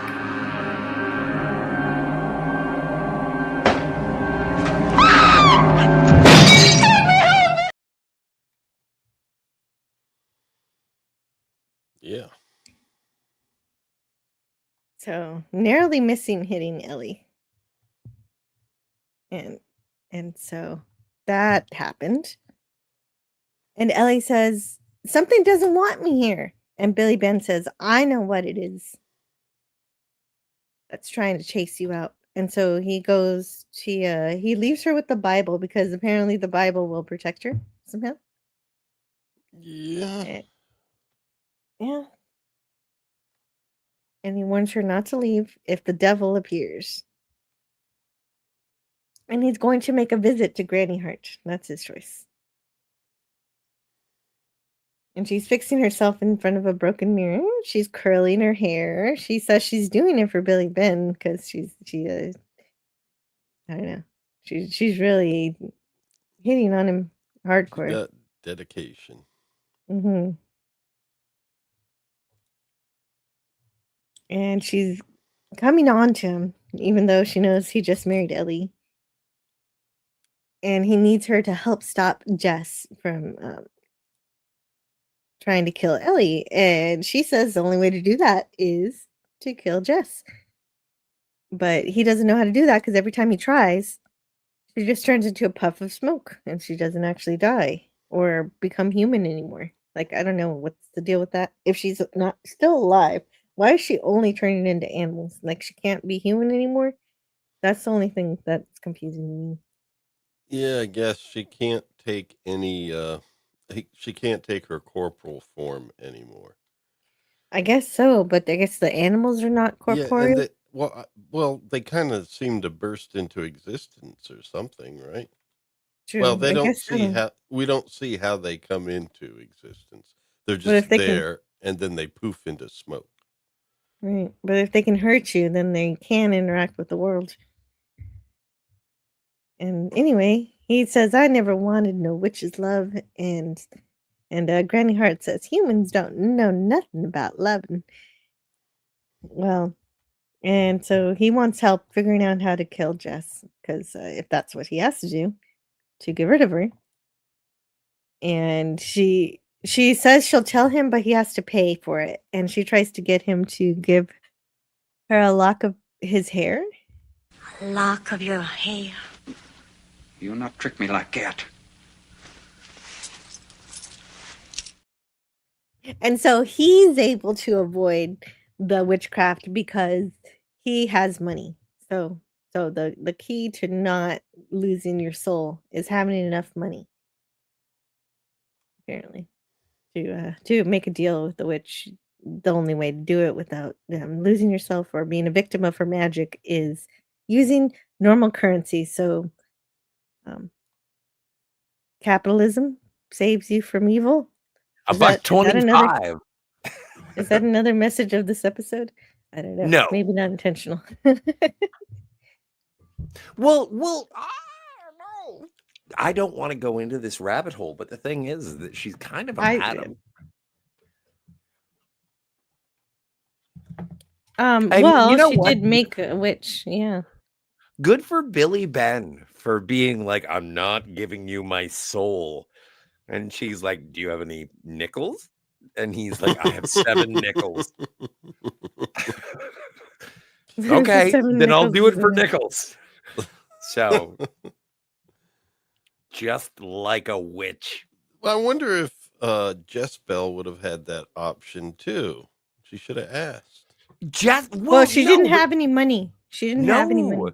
And the problem with Jess is that the only thing she had was silver. Everyone else, normal people, not witches, would think that I'll take the silver. But witches are afraid of silver, apparently. So if it weren't for the, allergy. That beautiful, beautiful sound. Nickels, nickels, nickels. Yeah. You know what, Jill? I love you so much. The original Jess-Belle. So anyway, yeah, he buys the information with the coins instead of having to give up his hair. Like, what do you think would have happened if he gave away a lock of his hair? How would he have been cursed? Well, but that's what I said at the beginning of this episode. He's got lustrous hair. He's got really good hair. Well, it's one of those things. You don't let someone take a lock of your hair. Yeah, it's just bad. You could make a voodoo doll out of a person's hair. Speaking of a voodoo doll, that's exactly what she should Jess. Yeah, she says, make a figure of Jess, dress it in clothes that Jess has worn, and then stab her through the heart with silver, into the figure, and that's exactly what he has to do. Is there a slide for that? Is there a slide for that? There might be a slide for that. That may exist. There it is. There it is. There's the whole scene that we just described. Still, like I'm saying, like I'm not into. Well, no, maybe I am. No, she's really pretty. Well, I told you yesterday when you asked what the ladies look like. I said they're beautiful, even the older ones. And yeah. No, smoke show. Mm-hmm. Makes sense. Anyway, we have to. I wonder if he's wearing suspenders. I don't know. He probably is. He's a fan. He's a fan. He was wearing suspenders earlier. So it's likely that he's wearing them now. Yes. Well, it's his wedding day, isn't it? That's right. Yeah. May even have a cummerbund. So he goes to Jess-Belle's mom to get the dress that she's worn before. And this is Ellie just running away from the mouse. She's like, nope, not doing this anymore. Yeah, I'm not messing around with the witch. Yes. And Maddie says, when the time comes, if your hand fails you, remember, there was a good part to Jess-Belle. And that part of her would bless you for ending what she is now. And hello to Matt G. Hey, Matt G. Oh, no. Gavin says, push her out the window. Well, we did have a leopard leaping through a window earlier. So that helps. That does count. You know what the best ending of this episode would have been? Is if Ellie had a baby boy and then the leopard showed up and imprinted upon. Oh, no. Okay. No. I'm going to stop you right there. Do not continue that. I will not Twilight all over your Twilight Zone. Thank you. Okay, so meanwhile, Ellie is frightened by the mouse and she becomes possessed by Jess-Belle. So it's obvious because of how Ellie is behaving. And she quotes the Joker here. Let's see, where is it? I gotta find all my clips. They moved. Quotes the Joker. Well, sort of. Well, let's see. Well, sort of. Not really. Not completely. I don't remember where my.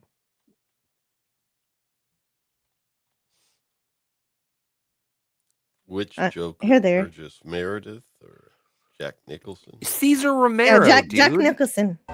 Dance with me in the moonlight. Penguins, Jokers. Have you ever danced with the devil in the pale moonlight? This is creepy as all get out. Oh yeah. Like when Jezebel takes over Ellie, I was just like, oh my, this is crazy. It's like, first things first, this is 10 out of 10 in terms of Twilight Zone episodes. I love this episode very, very. That's crazy. I think it's okay, but it's not. No, this is one of my favorite things that I've seen in a long time.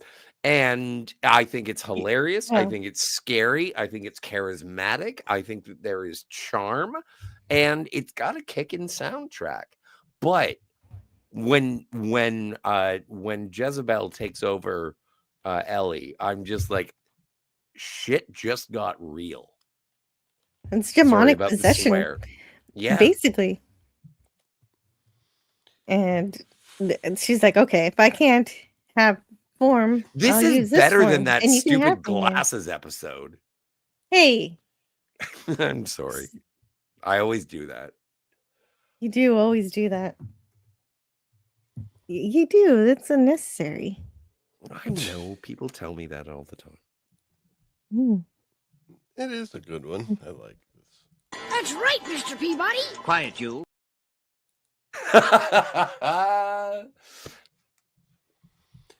But And this is my boy. It's mixing all sorts of different legends and folklore. So good. Like, I'm so excited. I just can't hide it. Come on. You get it. And the year after that.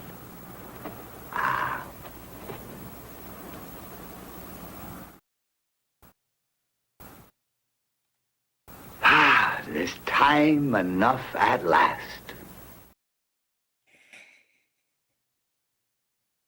So, instead of dancing with her, he runs into the house, locks the door, and he immediately begins dressing that mannequin.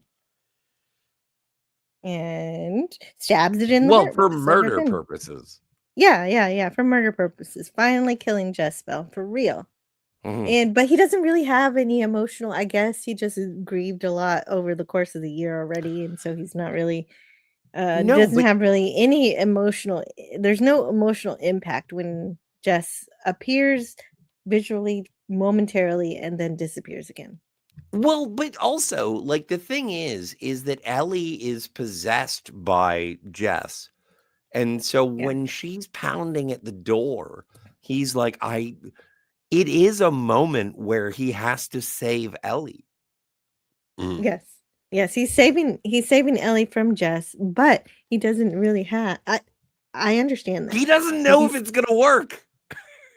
Yeah, but he still, my only issue is he doesn't really have any care that he sees Jess, and he doesn't have an emotion. There's no emotional impact there for me. Really?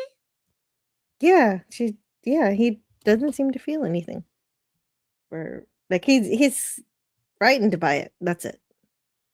Huh. And then she's gone. I thought that there's no grief. I thought there was. I thought that grief was sort of transferred to Ellie. And it's like, oh no. That's the only person now. Like, he was in love with Ellie at the beginning of the episode, and then Jess, through witchcraft, took over, and now he's sort of like redeeming himself, for lack of a better term, by going back to his own true love by eliminating Jess. And then he comes back and he's like, if you know what, Ellie, if I've killed you, I don't know what I would do. And then she wakes up. And that's what happens. It's like, and it's lovely. I just don't think. My mama says that when you see a fallen star, that means a witch has just died. Oh my God, that's what it means? Have you ever heard that? No. Never. Never. No. I think it's just a play on every time a bell rings, an angel gets its wings. And then now it's every time a shooting star shows up, that means a witch died. It's hilarious. So every time I see a comet or an asteroid or whatever, I'm going to be like, thank heavens. Because a witch is just why? Oh, witches just died. Anyway, Billy, Ben, and Ellie live happily ever after, and Jess-Belle's mother is stricken with loneliness and grief for, not having her daughter anymore. And but she was the one who helped him kill her daughter, so he's like, oh wow, her daughter died a long time ago, according to her, like a week ago. Yeah. Well, no, a year ago. Year? Yeah, it was a whole year. It was a whole year. Oh, it's a year? Okay, my mistake. Time passed. Even though she wasn't really dead, she was essentially dead because she was a witch and whatever. So yeah. Oh, and Granny Hart, no consequences for her. She's okay. She gets to go do this again. Yeah, nobody wants to deal with Really? her. She's the real problem. Yeah. Yeah, and like you So, said, this yeah. is the only episode with no closing voiceover from Rod Serling. However, there What? is a song. You want the song? No. No? Aw. Okay. Then I'll just read it if nobody wants to sing it. Oh, I'm not going to sing it, but Fair was Ellie Glover, dark was Jess-Belle. Both they loved the same man, and both they loved him well. And that's it. That's the song. And it's witchcraft, although I know it's simply taboo. So That it's was going to also be several. terrible. Well, thanks. No, So it's I'm not going to be sorry, next lady. week, but High it's going to five. be a couple of months. But next time's story will be a most unusual program called Miniature. This is actually one of my favorite Twilight Zone episodes, and I have to wait months to talk about it. The very eminent Charles Beaumont takes us into a brand new realm of science fiction and fantasy that is at the same time intriguing and strangely believable. And so that'll be next time on the Twilight Zone. Isn't the next one on the Twilight Zone? Isn't it with Robert Duvall and Commodore Decker? Robert Duvall? Yeah. Let me see. Is that who's in Miniature? I don't know. I don't know the name of the episode. I just at the end again. This is the show. Don't they have that the preview on this one? I just read it. Yeah. Okay. Yes, there's Robert Duvall. There you go. Bobby D.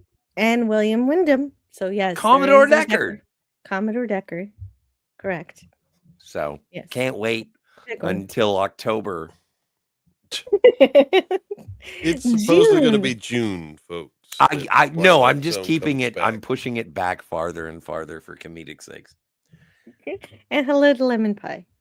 Can't wait till 2027 when we get to talk about Twilight Zone again, because For All Mankind goes on and on for several. Yeah, no, I know, right? For the rest of the year. It's ridiculous. Well, Jill, did you want to make that announcement again so everyone with us now knows? Yeah. Yes, the Twilight Zone is going to be on hiatus for a couple of months until June, because during that time I'm going to be talking about For All Mankind and its upcoming season 5, which starts this Friday. And so the first review will be on Tuesday. Next Tuesday. See you next Tuesday. Yeah, see you next Tuesday is definitely something you could say. But anyway, how'd you guys like Jess-Belle? Let's start with the Wayfarer.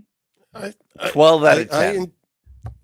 Well, I thought it was good. It was a lot of mixing of lore and stuff, like with witch and werewolf. You know, hold on.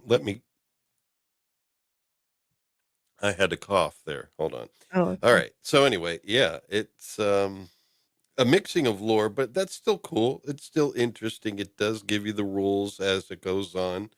You know, the properties of silver and, you know, the witch changing forms, especially at after midnight. she dies and stuff.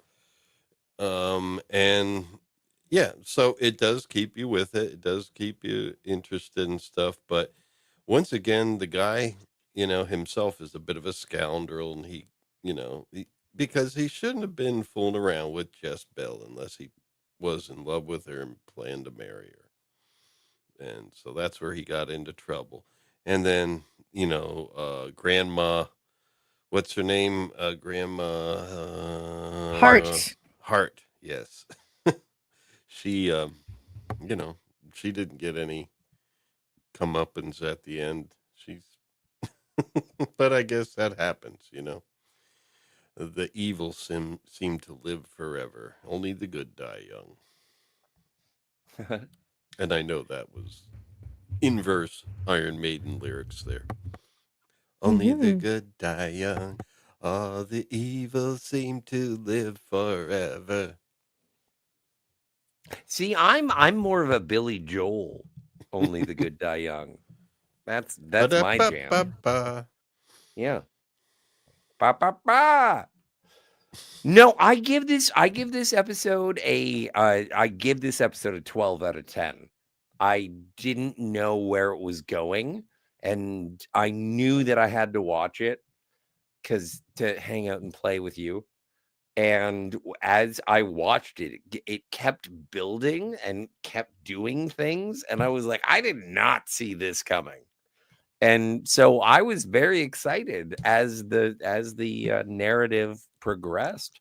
I think this is one of my favorites. Yeah. Like, this is so good. And also Anne Francis from Forbidden Planet. So far I have this and Death Ship at the top for season. Death Ship is great. Yeah. I haven't seen Death You Ship. gotta see. I know You it was have last to. week. You have. I know. I told you. Told me. Yeah. Watch it. Anyway, no, this is Watch it. great. This is great. And again, it's one of the reasons why I get frustrated with the Twilight Zone is that I'm like, okay, so where's the hook? Where's the twist? I'm waiting for the twist. And then when it shows up, I'm like, wait a second. She's a witch and a werewolf. Yeah. I'm in. Yeah, I like it in our episodes when they reveal it in the middle instead of the end, and that's what they do here is in the middle, and that's much better because you get to live with it a little longer since you're gonna have an hour anyway. Yeah. Might And as well also, start. this is one of the first Twilight Zone episodes that I've watched that are the hour longs, and so I really enjoy the stories being allowed to breathe a bit more. And so there is more hanging out with the characters and finding out their motivations and what comes back. So yeah, no, this is fantastic. 12. Yeah, you get to really understand Billy Ben's character. He is a very fickle man. And one day he'll become a sheriff in Duke County. Oh yeah. After becoming a druid. Yeah, as far as the love potion stories go, this is pretty good. Have you ever seen Love Potion number 9 with Sandra Bullock? I have not. I have not. You should look it up. It's great. Wow. Okay. Well, Never even heard of it. and I've never heard of a were-leopard until today, so maybe it's worth it. Although we didn't really get to see her kill anybody. Like I was expecting at least a chicken. Jill. Yeah. Okay. Yes. That would have been a hard special effect there. The last love of my life. I was a bartender and she came into the bar and she looked at me square in the face and she was like, my bra. And she had an ample bosom. And she was like, my bra is leopard print. She downed her drink and left. And we were together for 5 years. So, yes, she was a witch. Oh. No, I think she just was a woman with a bra that had a leopard print. Well, I don't know. Maybe she was a witch. Okay, maybe. Gavin was magic, I'll tell you that much. Gavin says 8 out of 10, no spaceships. Yeah, the spaceships. That's raise fair. The score, That's right? fair. Yeah. 2 points off for no spaceships. I'm okay with that. I could live with that too. That would have been fun working that in. Yeah. Yeah, well, working in spaceships in the 1800s, yeah, that would be more difficult. Could have happened. Could happen. Cowboys and aliens.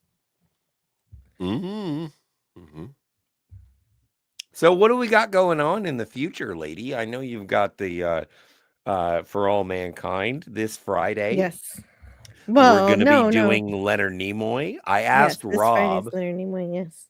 I asked Robert Meyer Burnett if he wanted to come and pay tribute. Oh, but that's not a promise that he's going to be here. That's no, he's not. I don't like promise. it. Okay, just for the future, don't Yeah, Announce I false don't like promises. announcing. Yeah, no false promising. No, don't do that. Okay, my Like, it'd mistake. be great if he does show up, but yeah, no Then with promises. like what else Don't do do we that. have? We've got Mhm. in June. What's happening in June? Twilight June. Zone Well, I comes don't have back to. Yeah, on Twilight Zone comes back Tuesdays. in June. Yeah, that's Right. really far in the future. Why With in that? Robert Duvall. And also on July 3rd, we're going to be talking about The Empire Strikes Back. Yeah. Yeah, that's really, really far into the future. But yes, this is true. I'm just trying to get people need enticed. something to look forward to. Yeah, I me suppose so. especially. Yeah, we've already killed the witch, so they got to talk about new stuff. So yeah, that makes sense. Yes. And so Can we celebrate the end of Starfleet Academy and the end of the Kurtzman era? Oh, Well, if there's still a secret, season if there's an 2 announcement. that is going to happen. Yeah, and Strange New Worlds is still being released. There's going to be 2 more seasons, or at least Oh my goodness. season 5 of that before it's over. Oh, yeah. So 1 more season, I guess. And I'm not if I may celebrating. say something briefly, I am so sick and tired of Star Trek fans telling me how bad Star Trek is. Well, everything past 2005 is shit. Sorry. I know. I know you like some of it. I'm just tired of people telling me that I'm liking bad stuff. Well, that's one thing. It's just an opinion. Well, I know, but it's an accusation as well. No, it's not. It's Yes, not an it is. accusation. If you like, I'm gonna be Mariner. I'm gonna be Mariner. If you like something, then nobody can take that away from you. And their opinion of something should not. And Star Trek fans are trying to take it away from me all They can't the time. They can't do that. But they're trying. But they are trying. Your enjoyment of something is not hinged upon somebody else's dislike of it. Otherwise, you do not have control over the things you like if you let somebody else influence it. No, but that's why I'm raging out about it, is because I like it. And everyone else around me who claims to be a Star Trek fan is telling me that I'm liking the wrong. And I'm like, well, I'm sorry. I like stuff. And they're like, no, Valentine's Day is taken away. You're liking all of it? Not all of it. Like Discovery sucks, but like Scouts is terrible. But I've heard that the end of I love Lower Decks. I think Starfleet Academy is exactly what was put on the box. Like that is exactly over, whether you like it or not. I don't know. I just find it so annoying. It's like it's almost like they want to irritate people. I mean, and I don't just go along with what everyone says. Exactly, or what me different neither. creators say. I think for myself, but for me, it feels like the writers and the cast are just trying to annoy me, and it's like, okay, you succeeded, done. You know, one of my favorite Star Trek movies. Because they very deliberately don't want to make Star Trek, and when they don't make it and people don't like it, they're surprised. One of my favorite Star Trek movies is The Hunt for Red October. And I enjoy that procedural military exploration with diplomacy. That's my favorite. And I do think that Starfleet Academy is Dawson's Creek. But I never did that either. I like Dawson's Creek. So I never did, but I mean, I never checked it out. So anyway, I'm just mad. Like the thing is that I'm not mad at Star Trek anymore. I'm mad at Star Trek fans who are telling me that new Star Trek sucks. And I'm like, new Star Trek sucks. It just does. Hey, but you don't know. You don't have to believe that it sucks. Once I get off this stream, I'm gonna go and watch 3 episodes of Lower Decks. That's great. You can enjoy what you enjoy. Yeah. What I believe has no bearing. Actually, you know what? I should stop talking once I say fist bump. You probably should. Anyway, I don't know how this turned into that. I think. Oh, it was. But Gavin. you're welcome. Thanks, Gavin. It's added value. Maybe. No, it isn't. What? Calm down. Can I go have every man we've got? I want them off the ship. I I'm want to reading be the off. show, so we're going to be gone by the time we get back. So, is there anything that you want to promote that is, good? I just want to say this is amazing to be able to hang out with Lawrence and you, Jill, like to be able to talk about classic television and good writing. Like this is happiness pie. And so, and also everyone in the chat. And I'm so blessed. And don't forget to check out the Phantasmagorium, Cinema Gulp, Twin Flicks, like all of the people who are keeping storytelling alive. Yeah. Sounds good. And it took that. Oh, and entire time also, for me to you get know the what? link. I just want to be a dick for a second. Also, No, don't be a dick. Don't forget to subscribe to Mr. Brown's Alliance. Oh, that's not being Why a dick would at that all. be Mr. Brown's cool. Yeah, I love Mr. Brown. What's going on? Okay. Yeah, why not? And if you want to find Mr. Phobos, who shows up on these streams sometimes, that's where you find Mr. him. On the Phobos Mr. is Brown. cool. He is, yeah. You can find him on the Mr. Brown Lions channel. And if you decide you need someone to talk to, Scotty, he's already volunteered. Oh, that's right. Yep. Oh, look, it's Gogly. Hello. And Gogly. buy Steve's book. It's called Droplets of the Soul. I have a copy. Yeah, you should go to Amazon. Droplets of the Soul by Steve Foley. He's my friend. I have a copy. The worst part about that book is how he signed it. It looked like he scribbled. But the rest of the book is great. Mm-hmm. And oh wait, that's not the right. There's West Media. Okay, I think that channel is like actually messed up. Outlaw Bill is no longer a Jedi. Why can't I copy the right freaking? Yeah. Outlaw Bill. Change the batteries in your mouse. I'm so sorry, Wayfarer. I keep copying the wrong ass. Don't worry. I'm good. Yeah. Anyway. You want to basically put the link on screen so people can type it in by reading it off one digit at a time. Oh, that's also my link. too. Oh, okay, yeah. it's at the Wayfarer Project. That's all. So yeah, this this Friday, I don't think we're doing a music stream. We might if Liza and I decide to do it, but Mike Gorley, our one of our colleagues, is going away for the weekend. There's some stuff he's adventuring on. And so Sunday, though, we are doing season 2, episode 4 of Babylon 5, and that is A Distant Star.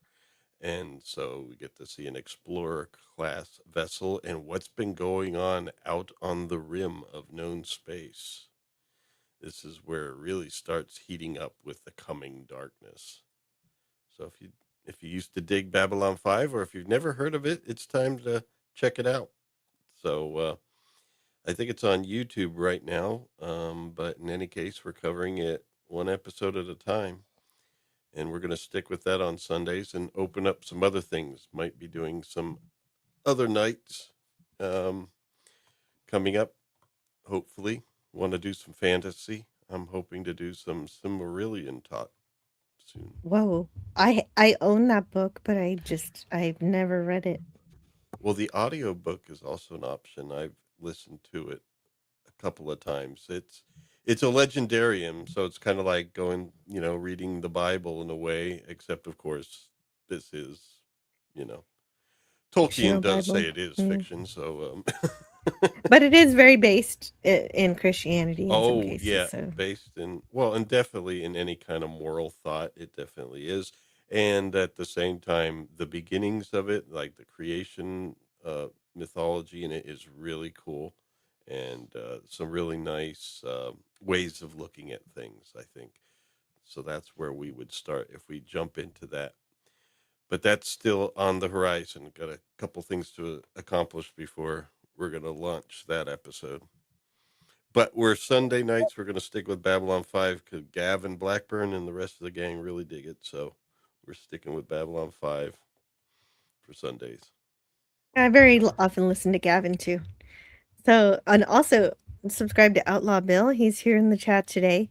He says, I am still alive. Hooray! I survived my very first surgery. I'm so glad good. you're doing okay, and I hope you feel better soon.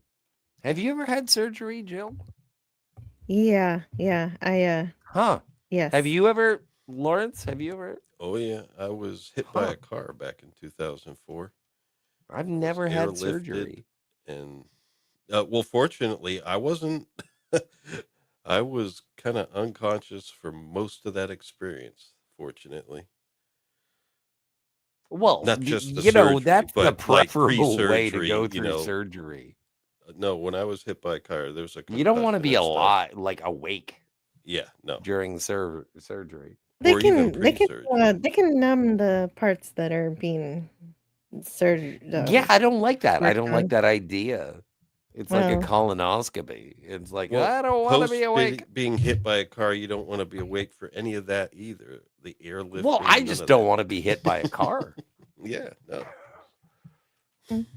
Try to avoid I had Yeah. something very intelligent and witty to say, but I forget. And so let's go ahead and close on out of here, and Yeah, we let's will get out talk. of here. We'll talk about the Twilight Zone in a couple months. And for now, we're gonna talk We're gonna about have For All Robert Mankind Duvall. next Tuesday. It's a time of Well, day yeah. wherever you live. Right, go do something. I've never had anybody quote me back to me. That is a first. See you guys later. Bye. Bye. Love you.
Learn all that is learnable. And the ways our differences combine to create meaning and beauty.